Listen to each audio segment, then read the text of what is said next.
Ladies and gentlemen, Lucha Underground recap right here for the week of 3/30/2016 with Jimbo Slice and my man George is starting right now. You're tuning into the destination for TV superfan discussion, AfterBuzz TV. And now, let the buzz begin.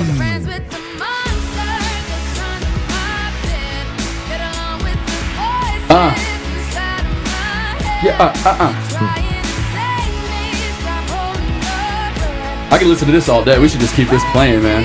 Let's do it. Imagine when Matanza came out, if this is what he came out to. Yes. And it hurts dancing. Yes, huge Latino monster coming out to Rihanna's Monster.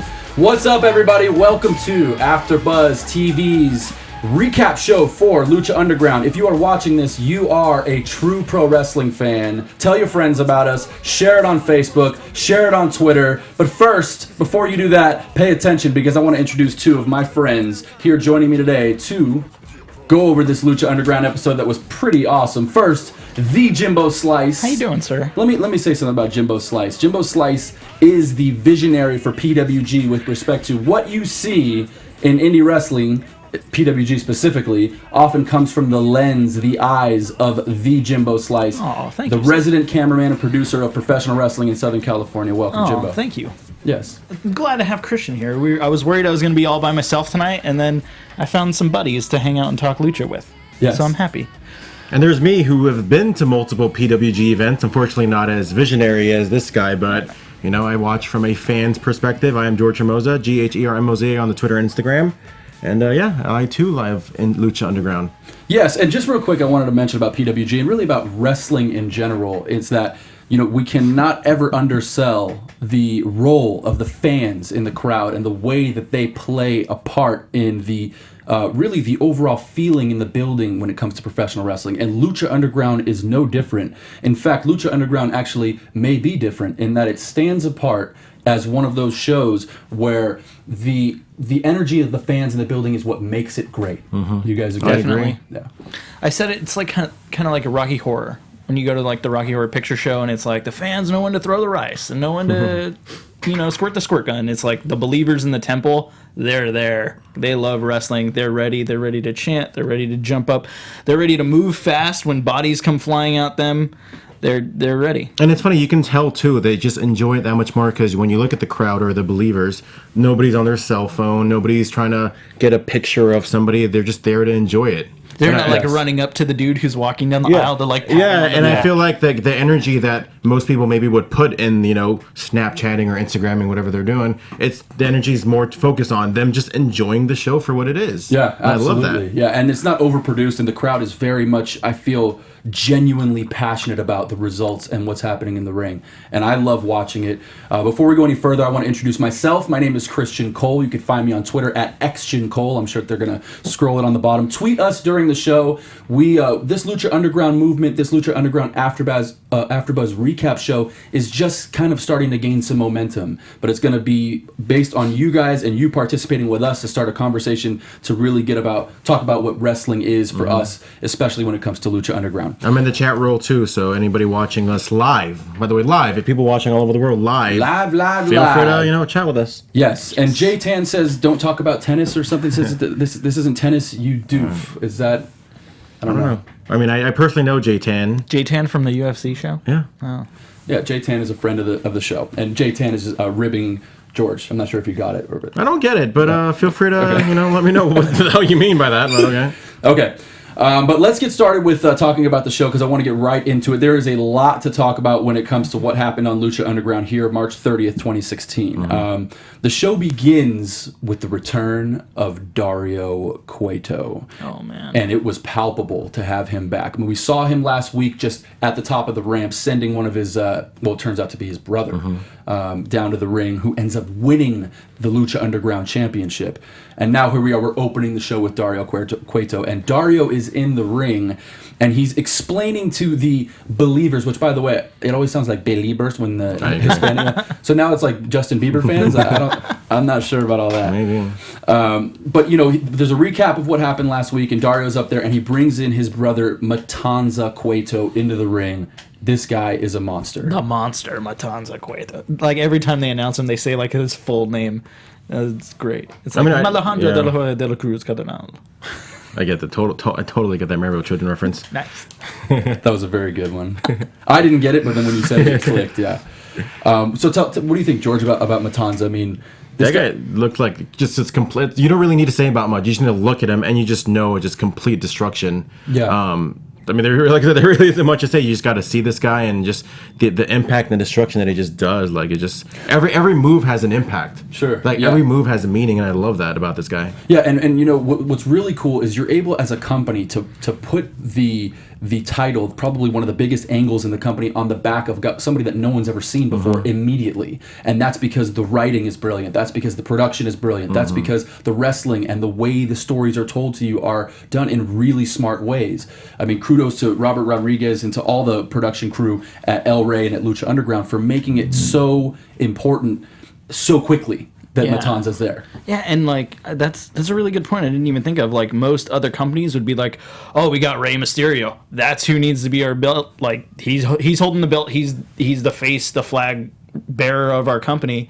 And they're like, "No, we're gonna make a dude who no one's ever seen and like no one's ever heard of, and like legit, he's like the monster of wrestling right now." Yeah, and what's crazy to me is he kind of is a little similar to Mil Muertes in the size department. Ty was bringing that up. Yeah, and so to bring him in, I mean, and I just he is a real threat. We're going to get to what happens at the end of the show later on as we continue this discussion, but excuse me.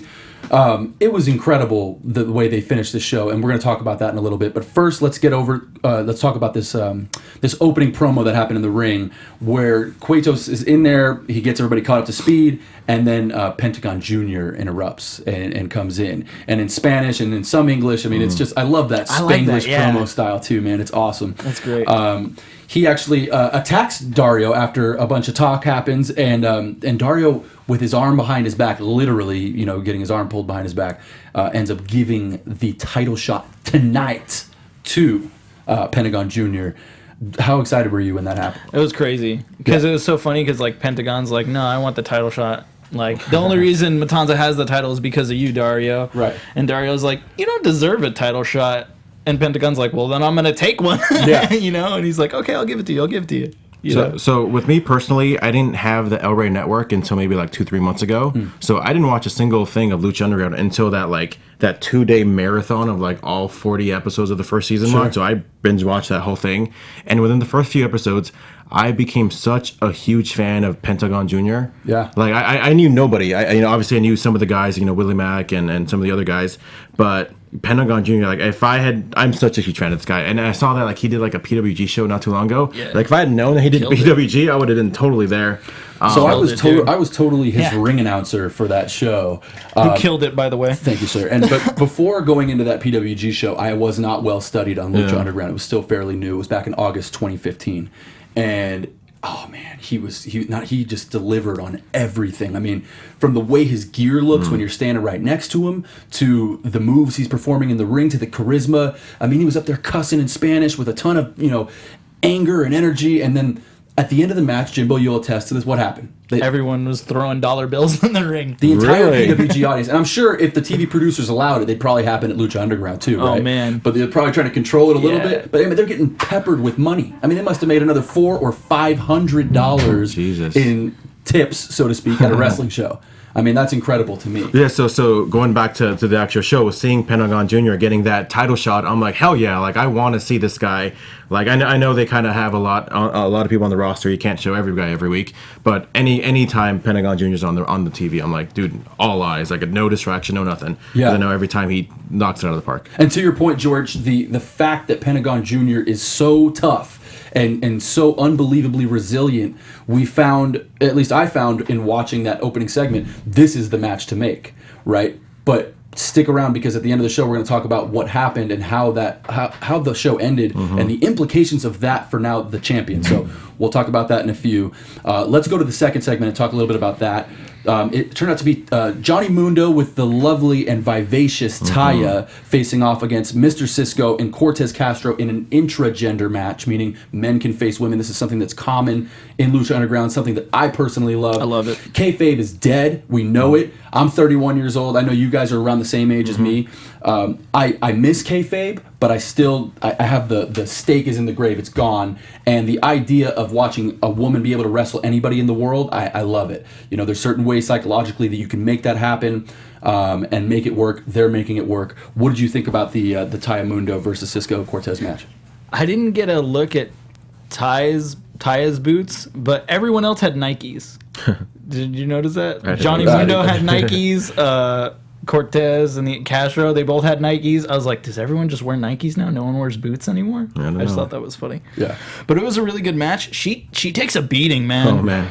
And she just... I got flashbacks of that match with she had at Brian Cage a few weeks ago where she just got murdered and she won. I love how it's not like, oh wow, a woman's gonna fight a man. It's just common, like, oh yeah, chicks fight dudes here, and they go toe to toe. And that's the way it should be in this sort of comic like. Sort of bigger caricature-like world that we live in Lucha Underground. Anything is possible. I love it. Anything really can happen, which used to be the moniker of another famous professional wrestling company, and anything really can happen in Lucha Underground, and it feels that way, and they fit it in 48 minutes, and it's incredible. Yeah, I saw like an article, it was like, it's like Mortal Kombat as a telenovela, basically. Yeah. That's what Lucha Underground is. Yeah, I could totally see And it's funny, it. like, I'm not going to lie, like, kind of when I first started watching Lucha Underground, and I saw a lot of these intergender matches, I was like, I don't know, maybe just I've been trained to say maybe that's not okay, but just watching this show, I'm like, I don't see men and women, obviously they're not equal, but they're equal in terms of like, the women can go. They can compete just as good. I know a lot of people think that they're getting carried by some of the guys. Not even. I think it takes 2 to tango. A lot of these girls, it looks like they're sometimes carrying the guys. It works both ways. I truly enjoy these because I know I'm going to see something special every time. And I know we saw a couple segments with women and men in the same match. Yeah, and we're going to get to another woman who made her wrestling in-ring debut this evening, who I thought just absolutely destroyed it, just killed it. It's just hard to believe when you're watching the show how good they are with a live. I mean, just like, I'm not going to knock any other pro wrestling company, but they are setting the bar higher. It's almost like Bernie Sanders. Maybe what he talks about might be a little crazy or whatever, but he's making a conversation happen that maybe needs to happen, whether you agree or disagree, right?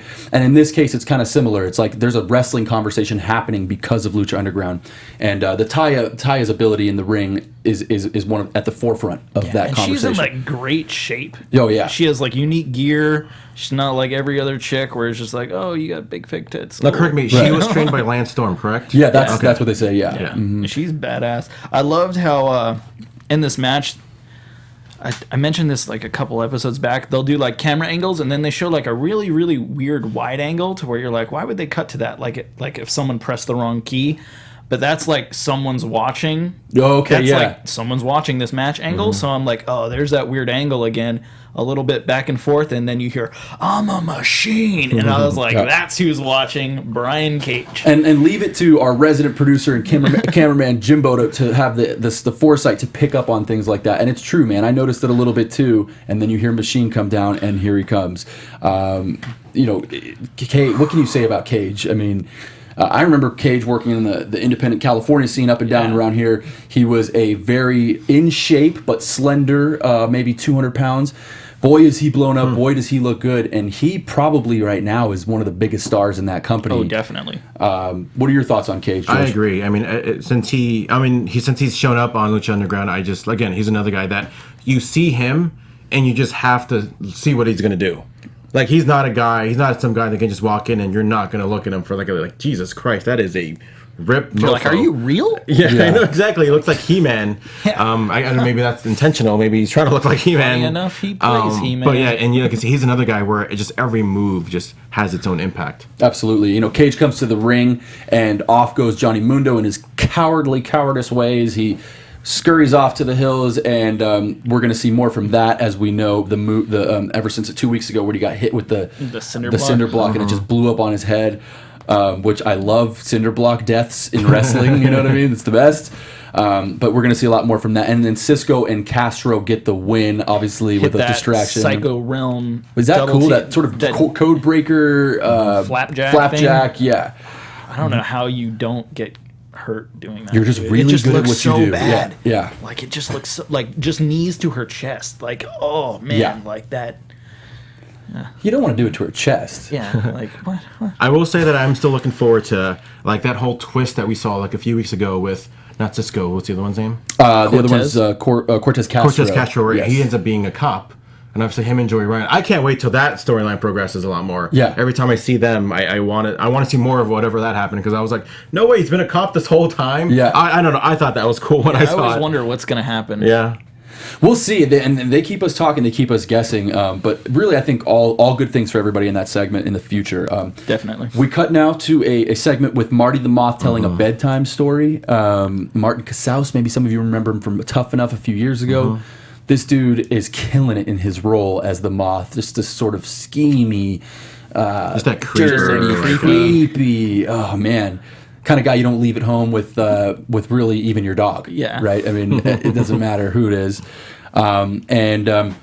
So again, the segment starts with Marty the Moth telling a bedtime story. As you can look really close, the book that he's reading from is blank. There's nothing actually written in the book. So it's almost as if he's just like so creepy and weird that either he only sees the words or he just like didn't notice that he had a blank book and it's some story in his head. You know what I mean? Yeah. But pretty awesome stuff from Marty. And I love how in this story he says Mariposa is the secret weapon of his family, and that his family, like, her mask has been passed down from generation to generation, which is like, oh, back to like the lucha thing and like luchadors, you know, that's a family mask and it goes on for generation to generation, and now like she's gonna be the best warrior from like the Moth clan and like that tribe. I was like, oh man, it's really good, man. Oh man, and everything they shoot is dark and sort of like just makes you feel a little like you could feel a little uncomfortable when you're watching it, you know what I mean? What are your thoughts on Marty overall? I like him overall. I mean, honestly, I thought he probably would have won Tough Enough, now that you speak of it, had he not got hurt. Same thing with the release. I think she got hurt too. She's so She good. was on Tough Enough that season also? Yeah. Yes, she was. So was M-Dog 20. Yeah. Yes, who's Son of Havoc. Son of Havoc, yes. See how it all kind of ties in together. Exactly. But yeah, like I said, so I've always been a big fan of what Marty's going to end up doing. So yeah, I think he does that character so well, and I think they find a lot of the writers do find like the best characters for a lot of these guys. Like you can't think of anything better for you know guys like. Who else is there? Everybody, like Willie Mack. Johnny Mundo, Willie Mack. They're all you know they didn't take Willie Mack and turn him into like the New Day, right? They took Willie Mack and they were like, "How about you be the Mack?" And he's like, "I am the Mack," right? That's probably exactly what he said to him. Fool. Yeah, I'm the Mac fool. Willie Mack, a really great friend of the show, now the Mac on Lucha Underground, and he's just been able to sort of embrace his own self and his own character. With other guys, maybe like Martin, they were able to take something that I know Martin's not a creep like that. I mean, you know, but they knew he had the range to be that, and he's killing it. So just great casting choices, great writing decisions over and over and over again. This is why this thing's catching on. Yeah. Why they just filmed 2 seasons within a matter of 2 months, and they're filming season 3 right now. Exactly. So.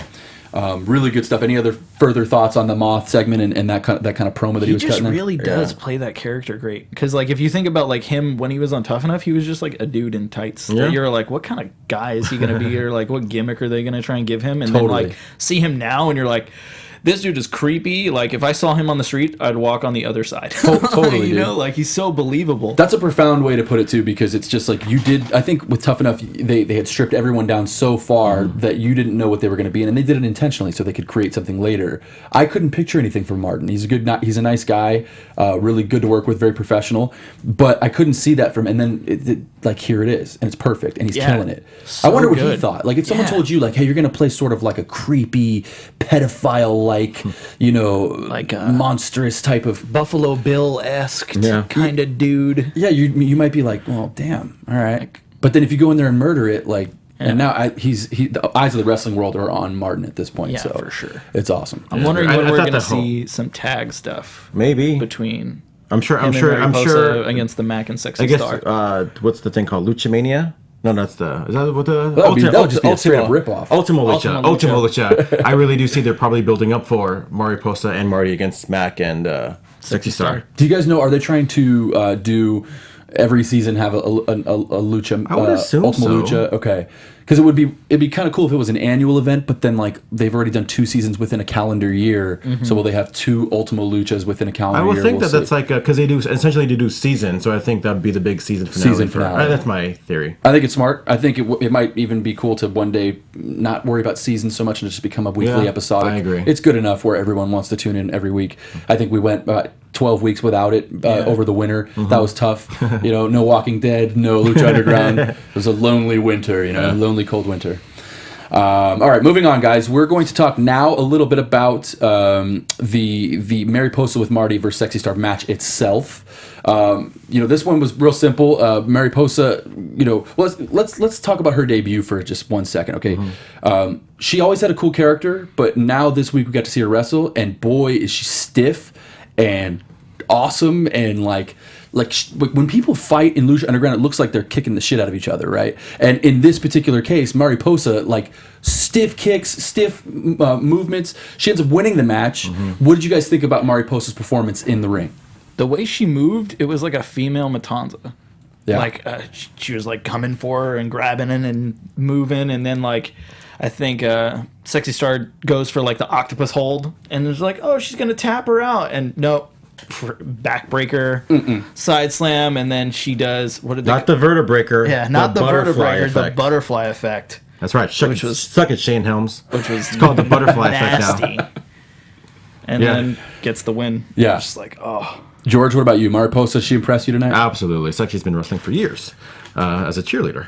But yeah, I thought she was fantastic. I mean, like I said, I've dropped the kayfabe. I've always been a big fan of cheerleader Melissa. I think she's fantastic, and she's another one that just fits perfectly well into the character that she's doing right now. Right. And it's funny, like you always think like, and I'm sure, again, not talking about other companies, but sometimes you want to take off the mask to kind of show their emotion. You don't need that. Like there's so much more ways to show emotion without even the face. It's just the body language, and I think that people like Mariposa did show that as well as other people. Such a great point to make, George. Like, honestly, to bring that up, I don't know that the casual wrestling fan really realizes how much of the sort of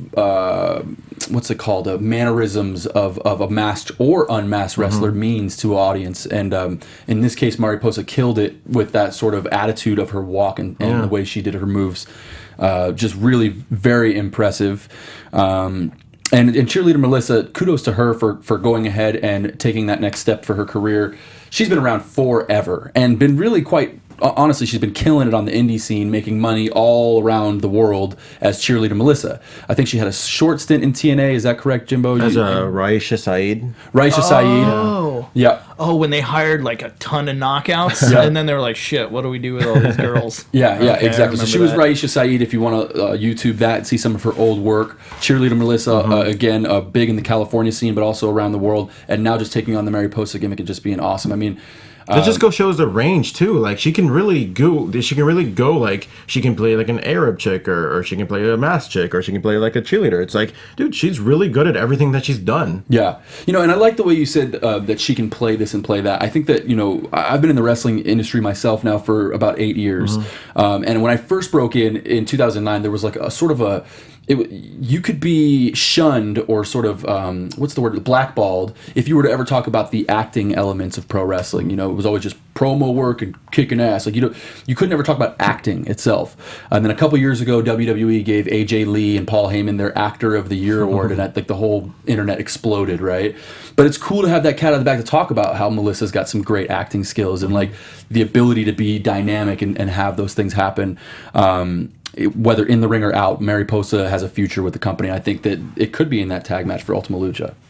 I agree. Definitely. So cool. So let's move on. Again, Mariposa getting the win there. And then we go to Dario Cueto's office. And standing outside, sort of guarding the office, is Lotus. And, I was wondering what happened to her. Right. And, I'm sure you were. And I think everybody kind of was.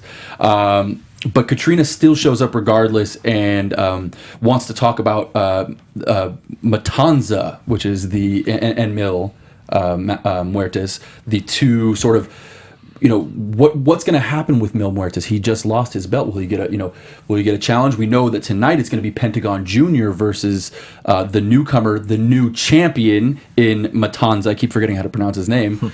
But now we got Mil. What's going to happen? And Katrina wants to get to the bottom of it, as she has been the sort of leader of the show since his disappearance. What do you think about this segment? I loved how Dario's like, "Oh, you just appeared. I didn't see you there. You're like a ghost." And then like when she talks, her voice has this weird like echo kind of like sound effect. So it's like, oh, maybe she is a ghost. Like they drop so many little hints throughout the season. Like what was it, like episode 2 or 3, we could see like a portrait of her that looked like it was from like the 1800s on the wall. Yeah. And like we asked her like, so will that come into factor? And she's like, yeah, it'll come back up. Because even a few weeks ago, she was saying, like, talking to Phoenix, like, I need you to kind of be alive again. And I kind of was like, well, kind of weird little statement she said. So I kind of like that. That's all it is. Like, yeah, him being alive again will bring life back to her. Something like that, kind yeah. of thing, yeah. And I was like, oh, that's interesting. Yeah. I say that a lot during these shows. Oh, that's interesting. Yeah.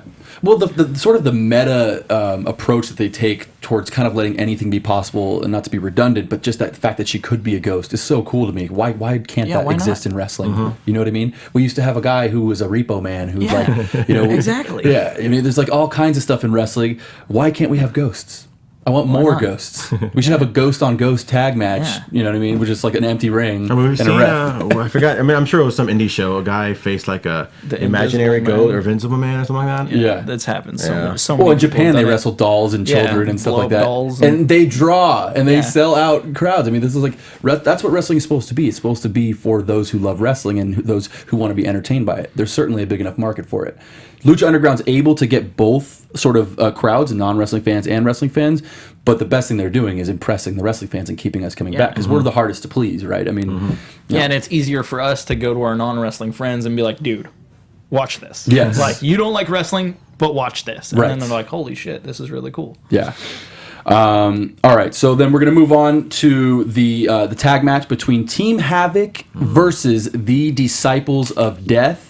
It turns out that the winner of this match, correct me if I'm wrong because my memory is a little foggy on this segment, the winner of the match ends up getting a trios title shot. Well, the trios champions are in this match. Right. So Angelico, Evilise, and Havoc. So this was for the belt. This was for this the was belt. for the trios belt. And if you don't know, the trios title, meaning that it's sort of like the Freebirds rule in WWE, where you have 3 competitors all with the tag titles. Yeah. And all 3 fight. Yeah. And it's an elimination style too, so we have to keep that in mind. which is different. very different and very cool. Yeah, You know? I love that. Yeah. Because then you never know. It could be 3-on-1. It could be 1-on-1, 1-on-2. You know, it could be like Evilise being the last one to take on all the Disciples of Death. You Yeah. never know what can happen. Yeah, and I have to say this, forgive me for all my guys out there who like, pretty women, like Evilise is so beautiful. I mean, it's out of control. And she will beat the living crap out of you. And like the gear and like she's like scintillating, and at the same time she's also like really badass. And I think maybe I'm attracted to that type of woman. I don't know, but Well, you're not the only she's one. awesome. You're not the only one. Yeah. I think she's gorgeous. She's absolutely gorgeous, and she kicked ass in this match. At one point, the match being, I think it was it kind of went scaled in 2-on-2 and then 1-on-1, and we ended up with Team Havoc getting the win in this match, retaining their trios championships, as I think the belts are exactly where they need to be on them. Very entertaining. Again, with Son of Havoc, who was Matt Cross, M-Dog from Tough Enough, showing that WWE dropped 12 balls, not however many people were on that show. Eric Watts. There's a ton of people who came from that show with a ton of talent who are killing it in other places now. I think they'll be fine. Don't get me wrong; they're going to be just fine. Both WWE and the lost wrestlers, so to speak. But yeah, just really great stuff from Team Havoc. I love the tope moonsault. And Helico just topes over, lands on his feet like it's no problem. Like it's nothing at all. Like, oh yeah, we always do front flips 6 feet and then land. There's 2 guys that just blew me away when I first started watching Lucha Underground. One of them's Pentagon Jr., the other one's Angelico. That guy is just ridiculously insane. Like some of the ladder matches that he had last, when he would just jump off the balcony and just drop kick one of the guys that off the ladder. I'm like, Yeah, he did a missile literally drop kick. Replay that so many times on my DVR. It's probably like it should be gift and on my profile picture. insane. Literally, he jumped from 30 feet in the air, which my George was God. talking about, and did a missile drop kick into the ring that would have Insane. killed any normal man. That's another guy where I'm like, what? He was in PWG too, and Yes. I missed it. What? He was teaming with Jack Evans Yes. against the Young Bucks. What? And I missed it. So and I that's ring another announced guy. all of it, and I was very excited about that. You know, one of the coolest things about Angelico, I think, and you guys can speak to this, is just sort of the unassuming look that he presents, but the beauty in his wrestling once he starts to get down. You know what I mean? You look at him and you're like, okay, is that like my neighborhood grocer? Like if he wasn't wearing all of his Yeah. gear, you know? And then all of a sudden, like, it's just like he's one of the best in the company. He's very graceful. Yeah. Like I love it. Like a swan. Like Yeah. yeah. I love the, as Matt Stryker called it, the turtle double stomp. Yeah, Where yeah. like Ev-Dog hit like the double stomp on one guy, and then the other guy, like the Super Mario, hit the turtles and the bump up. Yeah. I thought that was great. And Helico's knees are just disgusting. Yeah. He does that like they had him like wrapped up like they were gonna do a double team. He reverses and gets one dude on all fours and the other dude in the corner and does the jump off the guy's back and knees the other one in the face. I was just like, oh man. Yeah, Jimbo's talking about that flying knee that he gives. He that just nails knees from everywhere. Yeah, and it He's doesn't matter so where it is. lanky, it's just like ridiculous. yeah, there's a swimming knee Yeah. and the spaceship knee and the whole. Yeah. You can do it anywhere. You can yeah. do it anywhere. Really good stuff there. Again, ultimately, Team Havoc getting the win in that match. Moving on to a promo that came up right after that, which I think most WWE fans like myself, most pro wrestling fans are really into this because it's finally, not because he was already there, but we're getting a little bit more now of Rey Jr. And man, I mean, I can kind of get goosebumps watching because he's such a legend, man. Like Rey Jr. has been around since I was maybe 10 or 11, 12 years old. And I'm sure he wrestled well before that, but in WCW, then WWE, and now here in Lucha Underground. And he has that mask that's sort of exaggerated, where it's Yeah. like almost like he has padding underneath. Yeah, that I kind noticed of that too. Yeah, that sort of helmet-like mask that I really dig. Rey in Dario's office, they're talking over the things between them. What's the future of Rey? What's the future of the company?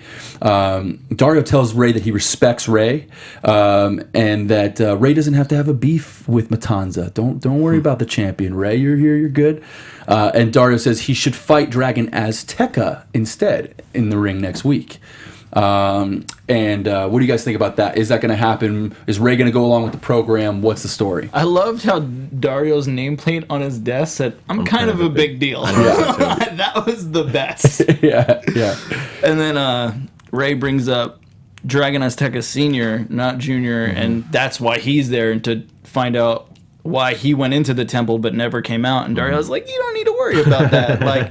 Like, let's just be buds. Maybe, we take a shot and let the past be the past. And then, like, you could see Dario, like, wait to take the shot until Rey takes the shot. And then he's like, oh, okay, good. Throws it back.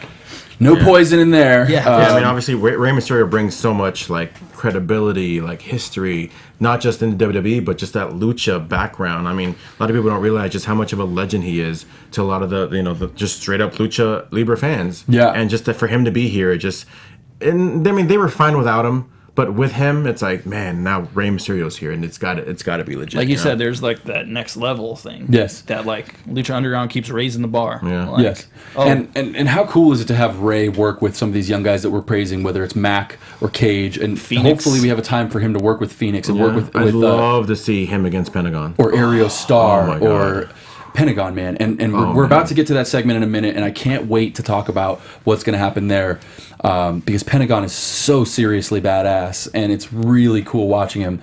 Weird things happen at the end of this show. I think it's going to be great for business, but we'll get there in a second. Just to talk about Rey for one last second, what do we expect next week?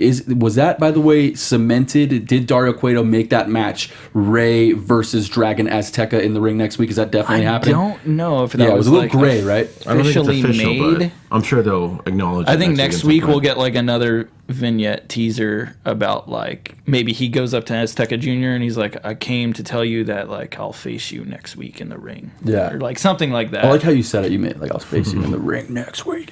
Super dramatic, super awesome. We're excited to see that regardless. So right after that, we cut to the ring, okay? And Dario Cueto comes out to the ring with his brother Matanza Cueto, the Lucha Underground champion, and he tells him to end Pentagon's career. I love how the way he just like walks and looks in his like overalls. It reminds me of Leatherface, like in the new remake of Leatherface when it shows him like quit the job at the like butcher factory and he's just walking with the chainsaw down the road. Yeah. And it's like that's exactly what I saw when it's just like him walking with a belt in his hands. I was like, holy shit. Yeah, he really is a monster. For a minute you might forget, right, George, that that this is just a wrestling match. He's as Friday the 13th as it gets, right? Like I totally see him. Like I've always envisioned like a video game with all like the bad guy villains, you know, the Freddy Krueger and the Jason, and this guy looks the part. Yeah. Absolutely, and the believability that they're bringing to the table with him as champion so fast, so quickly, it's just impressive. From Jimbo and I working in professional wrestling. I mean, I'm sure you're just as impressed. We get very jaded when we see the same bookers and the same promoters and the same storylines and the same. I meet a famous pro wrestler these days, and it's nice and it's cool, but it's nothing. I love to be moved by wrestling in my jaded old age. You know what I mean? I love to feel again, and this guy feels creepy. This guy feels awesome.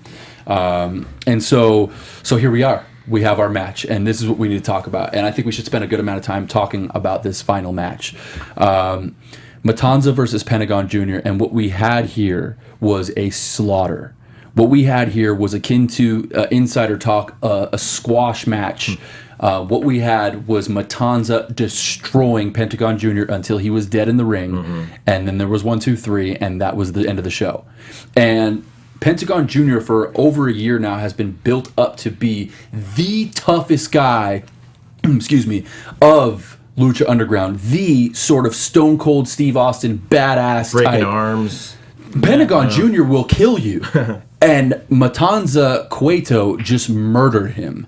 And what does that mean for Matanza? And what does that mean for the company when your toughest guy gets fed to the new champion who nobody really knows that well, and he gets suplexed and suplexed and suplexed and killed? And then, after the match is over, he gets picked up and powerbombed through a table. I mean, the implications of how they booked this match and how killer this dude is I love it. Now, I hated watching Pentagon get beat up because I kept wanting to be a cynic, and I kept going like, well, why would you do this to like one of the toughest guys? You know why you do it? Because you make your champion worth that much more. You have turned this guy into a legitimate threat. George, what are your thoughts on this main event? I mean, I hate to sound boring by because obviously, these panels are so much more interesting when people disagree, but I completely agree with everything that you say. That's right. Yeah, I mean, essentially, yeah. I mean, and we'll see you next time, folks. That's what I saw. It's like, here I have Pentagon. I love Pentagon, but man, it just adds so much credibility to Matanza. Like, here's a guy that just kind of walks in. Like I said, every move has its meaning. Every move is to just simply destruct. There's no armbar. There's no figure four. It's literally every move is like an impact move in like WWE 2K16. It's like it's a finishing move. Yeah, Jimbo, what do you think? I mean, how close is this guy to being booked like Brock Lesnar 2014, 2015? Oh, he totally is. Like he's a dude that could do like the claw and get it over. like how Paul Heyman on like a Stone Cold podcast was talking about like, if Mark Henry brought back the headlock and made it mean something, it would mean something again. This dude could totally do that. He could walk in and grab like the Killer Kowalski belly claw, and people would be like, holy shit, Matanza's got the belly claw on him. I love that as Pentagon Jr. is coming out, he has a different mask than earlier in the show. He had a white mask on when he first confronted Dario. Now he's got a black mask on. Yep. I like the changing of the outfits for certain segments, and as he's coming out and all the fans are chanting Zero Miedo for Zero Fear, Vampiro is like, every time I hear that, it gives me migraines, which makes you think of like the whole like him throwing the pills away and like he's still his mentor and he's still taking care of him. And speaking of which, like I love the commentary by Vampiro as well. Like probably nobody knows Pentagon Jr. better than Vampiro. So Vampiro sees Pentagon get his ass whooped, and he knows that like, dude, this is over. As the match is still going, like, dude, there's no point to this is and how Vampiro's like, he's hurt. Was. Like, look at him, he's hurt. He's telling the referee he's hurt. Yeah. Like, why aren't they stopping this? And boy, did they sell that well too, because I had to rewind my TV once or twice to see if there was an injury. I mean, I was so sold on the angle of him being hurt and that being what it was, which for me helps to protect Pentagon Jr. a little bit by adding that injury. But even with the injury, man, this match was about building a star out of their champion. And by the way, the star really isn't Matanza Cueto, it's Dario. You know, because he's the face of that angle. And boy, if you don't need your Vince McMahon character to be a star, I mean, you really do. And a lot of companies have tried it, and a lot of companies have failed, and they are making Dario Cueto into a massive, hateable, tangible, or rather intangible, actually, sort of star. And his brother Matanza Cueto was directly responsible for that tonight, murdering Pentagon Jr. He took like everything Pentagon had. He took insiguris, didn't move. Took super kicks, didn't move. And then at one point, Pentagon does that awesome like float over your back and catch you in the back cracker. And everyone was like, "Oh, Matanza's finally down." Nope, he's right back to his feet. Like, and of course, that, it's going to that mean was so cute. much more when you're able to do a move and have Finally knock Matanza him stay down. down. But maybe who knows? Maybe with that teaser of Cueto and Katrina, we're probably building toward a Mil Muertes Matanza match. I was just going to ask you that, George. So continue to elaborate on your thoughts on that. Are we going to see Mil Muertes, former champion, versus the current champion Matanza Cueto? And is it possible, because they're both sort of heel characters, is it possible to have that, or would you go straight to Rey at the end of the season? Just because even with Mil Muertes, like he kind of got eliminated pretty quick in that Aztec Warfare match, like within like 10 seconds. So I mean, that's the last image people remember him. So I'm kind of curious how they're going to bring him back. But yeah, I do feel like that segment with Cueto and Katrina just is maybe toward building I don't know, maybe I'm thinking ahead, the Ultima Lucha maybe between these two monsters, because that's what it is. You put these guys together, you're building Grave up consequences. That's what their casket match is called. The Yeah, grave yeah. consequences. Oh, yeah. Maybe that's what. because you it'll built be. this huge monster with Matanza that nobody really knows about. You know a little bit more about Mil Muertes, so you kind of put them together. I mean, Jesus Christ, I can't even think about the match. It's going to end up happening just power move after power move. It's like, I mean, it destruction. should be incredible to see. I think whether you end up going with David Goliath and you put Rey in that, or if you put a younger guy like an Aerial Star or one of these, sort of smaller guys, it's cool too. Or you can go big, super heavyweight battle. I think if you take a guy off the show for a while, like a Mil Muertes, and he disappears for a bit, the fans forget him. It's easier to bring him back in as a face. It's easier to bring him back as like let's say the next several weeks we watch and. The champion, Matanza Cueto, just cannot be beat. No one can touch him. And then people start to wonder, like, will anyone ever beat him? And then all of a sudden shows up Mil Muertes. That's that moment where you're like, oh, this is the guy who's going to take this piece of trash down. You know what I mean? So he could get that face pop at that point. A little bit of fantasy booking here on AfterBuzz. We're not sure exactly how that goes, but it's always fun to talk about that. What about you, Jimbo? I think Katrina definitely wants control of the temple again, and she's going to do whatever she can to get Mil to beat Matanza. Yeah. Definitely. Whatever dark arts they can muster up. And talk about what Matanza did to Vampiro after the match. Vampiro comes in and checks on Pentagon Jr., and then here comes Matanza taking out Vampiro. Yeah. What a gnarly boot to the face. Yeah, so if you haven't seen it yet, or if you wanted to recap it with us right now, the idea is that right after the match, I think everyone who's watching is in awe. The fact that Pentagon Jr. has been slaughtered by this massive, massive monster, and not only that, then he puts him through a table, and not only that, he kicks Vampiro's head off in the middle of the ring. And I think that there's a collective consensus that Vampiro is a respected veteran of Lucha Libre, and certainly not in his prime, although I still would never pick a fight with dude. He's kind of past his prime, and that sort of empathy that now lies in the audience's hands when watching him get his head kicked off was, again, really good for business. I mean, it was really cool to watch them just in 2 weeks. 2 weeks ago, none of you knew who this guy was. None of us knew. Nobody knew who he was. And in 2 weeks, he's the most viable threat in the company to just kill anybody. And I mean, that is brilliant writing. That's brilliant production. I agree. Forgive me for just being so all up on this, but I mean, it really deserves this type of awesome reaction from us. When it's good, man. Yeah. There's no reason to hate on it. And one of the things I always loved about Lucha Underground is that when you watch a show, they recap it so well that it makes you regret maybe not watching last week, and then you're watching the show obviously in the present, and then it makes you look something forward to next week. I think that's the best way to produce TV, wrestling TV. Regret people watching didn't watch last week. Make sure people are watching next week. Yeah, recap, perform, drag them back in with the cliffhanger. Exactly. And they just do that so well. They don't waste time. Like, hey, 5 minutes ago, this is what just happened. And they don't do replays either. So it's like if you missed it, you missed it. You got to watch it again. Yeah. Yeah. Real quick, did we not have a Famous B promo today? Not today. What the hell, man? Gotta get fame. Yeah, 423, get fame. My man, Famous B, sort of as a he's first of all, he's a phenomenal wrestler. If you don't know that, but sort of playing a manager role at least to this point. I could see this going in so many cool directions. I came here today to host the show. Everybody's at WrestleMania. It's just the three of us. But can we just talk about Famous B for just a minute? How awesome that segment was. I've always liked Famous B. I've always liked them for like the last 6 years. I've always thought highly of Famous B. Yeah. Him and Chris Cadillac and Ray Rosas had some battles in IWL that were tearing it up. Yes. Definitely got them noticed and put on some PWG cards. Yeah, Famous B throws a super kick that rivals the Young Bucks and Shawn Michaels. He's a phenomenal wrestler, and who knew that he had this charisma and this character in him? I think that everyone's jumping so on this, good. And they gave him because Brian is his name, and we're friends on Facebook, as I'm sure you are. And he's got his gold business card that they gave him gold business cards to carry around with him, and he just hands them out to people. And I haven't called the number of the 423 fame. You haven't? I haven't called it yet. It's a legit number. I'm sure it is. And it's is it B doing voiceovers? Yeah, it's like B, and he's like, hey, if you want me to make you famous, tell me why. And you leave him a message of why he should make you famous. That's awesome. Wow. Well, speaking of messages, you could leave a message for any of the three of us here. You could tweet at AfterBuzz TV. You could tweet at the Jimbo Slice, right? George, you're on Twitter. What's your Twitter again, my friend? Hermoza, Ghermoza. Is there anything that we want to talk about before we get off the air? I mean, this was a big night for Lucha Underground. The new champion is now a dominant champion, and that is a huge chapter turning in the pages of Lucha Underground.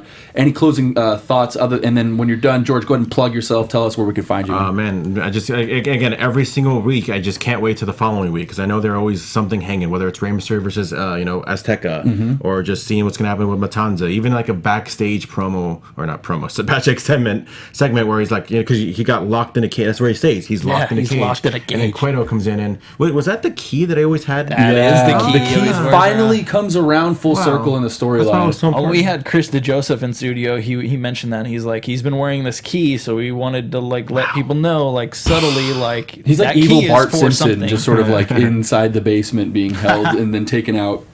I don't think he's going to get put back in that basement ever again. He's there to stay. He's going to be a force to be reckoned with. Jimbo, any thoughts? I really hope that next week we see more of the Jack Evans Drago scenario, Jack Evans is so the entertaining, whole man. PJ Black thing, and more of their Dragon Slayer 3 and them nunchuck fighting stuff.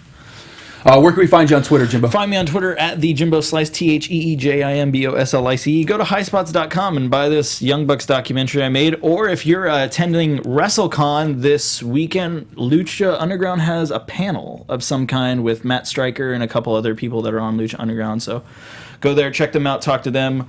Maybe you'll get some spoilers or some exclusives about what's coming up on Lucha Underground. There it is. George? You can find me at Ghermoza, Ghermoza, Twitter, Instagram, PlayStation Network, Snapchat. Sweet, you're on PSN? Yeah. Me too. Cali Raider 18. Well, I shouldn't have said that I don't want anybody else. But yeah, let's look up. They don't know how to exactly spell it, so you it's tell spelled me with after. a Y or whatever. Yeah. with a Q. Pass me that DVD, Jimbo. Do you have anything else, George? Is that it? I'm good. Okay, cool. I want you guys to really know that my man Jimbo worked his arse off on this. The Young Bucks are the greatest tag team in professional wrestling today and are making a name for themselves around the world for being one of the greatest ever. And Jimbo put his heart, sweat, and tears into making this. It's very good. Watch it. My name is Christian Cole.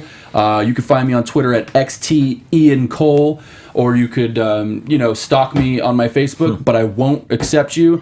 I love doing this. It was an honor to host AfterBuzz today. It's fun. I was on that side, kind of, playing along. Thank you guys for letting me host. Thanks for being a part of this with us today. We'll see you next time on AfterBuzz TV Lucha Underground Recap. Viva la Lucha. From executive producers Maria Menounos, Kevin Undergaro, Phil Svitek, and the entire AfterBuzz TV staff, we would like to thank you for listening to the AfterBuzz TV network. To watch or listen to other after shows and post comments or questions, be sure to visit AfterBuzzTV.com. I'm Sir Richard Wentworth, and this has been a presentation of AfterBuzz TV. Buzz you later. The views expressed herein are those of the hosts only and do not necessarily reflect the views of AfterBuzz TV or its owners or principals.